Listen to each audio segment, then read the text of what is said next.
j'ai découvert une technique psychospirituelle appelée transmutation de l'énergie sexuelle.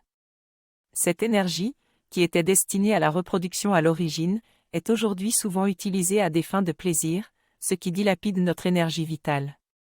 La transmutation consiste à canaliser cette énergie vers d'autres activités pour accomplir des prouesses dans différents domaines de notre vie.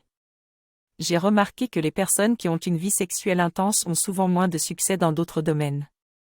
En pratique, cela peut passer par la pratique d'abstinence sexuelle pendant plusieurs semaines pour voir les bénéfices sur notre dynamisme, notre créativité et notre motivation. Lorsque notre énergie sexuelle est refoulée, que ce soit à cause d'une faible confiance en soi ou de problèmes anatomiques, nous pouvons utiliser cette énergie pour nous concentrer sur notre carrière ou notre passion artistique. Cette technique est appelée la transmutation et fonctionne mieux chez les personnes ayant une forte libido et qui choisissent volontairement de la mettre ailleurs. Cependant, cela nécessite une préparation psychologique et une réflexion sur notre relation à l'énergie sexuelle. En utilisant cette technique, nous pouvons atteindre des niveaux de réussite inimaginables en canalisant notre énergie dans d'autres domaines de notre vie. En observant la société, je constate une différence de traitement envers les hommes et les femmes par rapport à la sexualité. Les hommes sont souvent glorifiés pour leur nombre de conquêtes, tandis que les femmes sont considérées comme impures pour avoir eu plusieurs partenaires.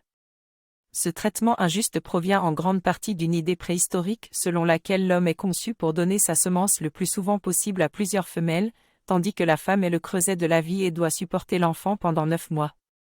Cette différence se reflète également dans les chakras, des centres énergétiques de notre corps.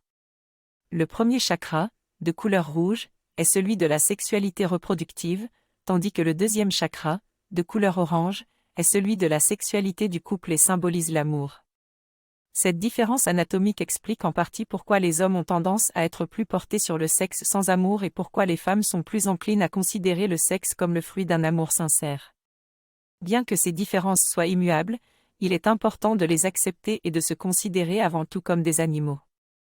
Je vais expliquer comment réussir la transmutation sexuelle. Cela peut être plus facile à faire si on est célibataire, mais si on est en couple, les deux partenaires doivent transmuter en même temps. Dans les prochaines vidéos, je donnerai des conseils spécifiques pour chaque cas. N'hésitez pas à partager et commenter. Je vous souhaite une bonne préparation à la transmutation sexuelle.